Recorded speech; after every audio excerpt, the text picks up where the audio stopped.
do? My name is Alfred Hitchcock, and I would like to tell you about my forthcoming lecture. See this guy? He looks pretty useless, huh? Alfred Hitchcock is without a doubt the most important film director when it came to pushing the boundaries in dramatic media. His style was inspired by the German expressionists he used to work for, and he merged it along with deadpan British wit and American production much later. This made his style dark, twisted, and honestly pretty goofy. He played a humongous and crucial part of the lineage that inspired the experimental New Hollywood era of cinema, because despite how studio-based his films were, he always employed a process of taking what you find inspiring and putting your own spin on it in order to create really personal, effective work. However, I personally think the greatest aspect of Hitch's filmic style is his production design and utilization of heavy artifice. What is artifice? Essentially how fake his films look, but in a good way. Although his style was defined by this campy yet gothic noir filmmaking, he was more than ready to make changes into films that were pretty thoughtful and high concept for their time. There was already a heavy influence of artifice associated and lumped from the time frame Hitchcock was in business, but he was kind of the only director that wanted to utilize the style in really psychologically interesting ways. Also, since he was the most popular filmmaker in the world, aside from maybe John Ford at this time, he was allowed to use the most highly technological equipment Hollywood dished out from that era. Stuff like VistaVision, stages with plumbing, and top-tier costume designs are very pleasant things to view when watching his films, don't get it twisted. But the thing that tops that list is access to the sodium vapor process. It's not even close. The sodium vapor process was a film technique made by Disney in the late 50s. This was a process in which you would put actors or a set piece in front of a colored wall or sheet and blast sodium vapor lights with monocolored bulbs to light the scene,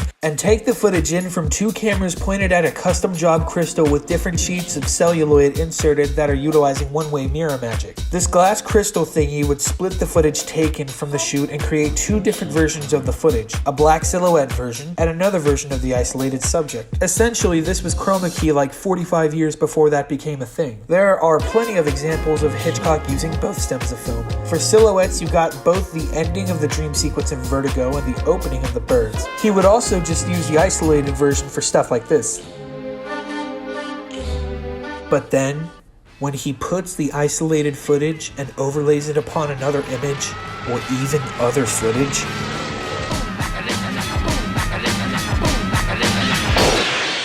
that's when things become quirky. An aspect about Hitchcock that I find really fun when watching his movies is trying to spot out when he's doing this. Oftentimes, about half of his mediums are not shot on location, but rather in a studio. If you have good eagle eyes, you can pretty often tell when someone is really there and when they're not. Performed a very beautiful raspberry last night.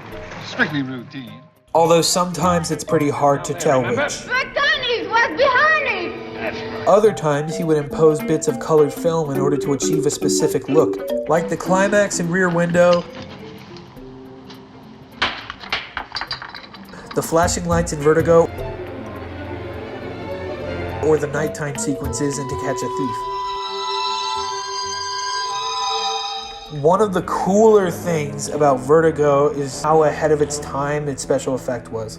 He utilized animation and celluloid magic in order to depict high velocity speed with a controlled camera next to some cool visuals, which was 10 years before this,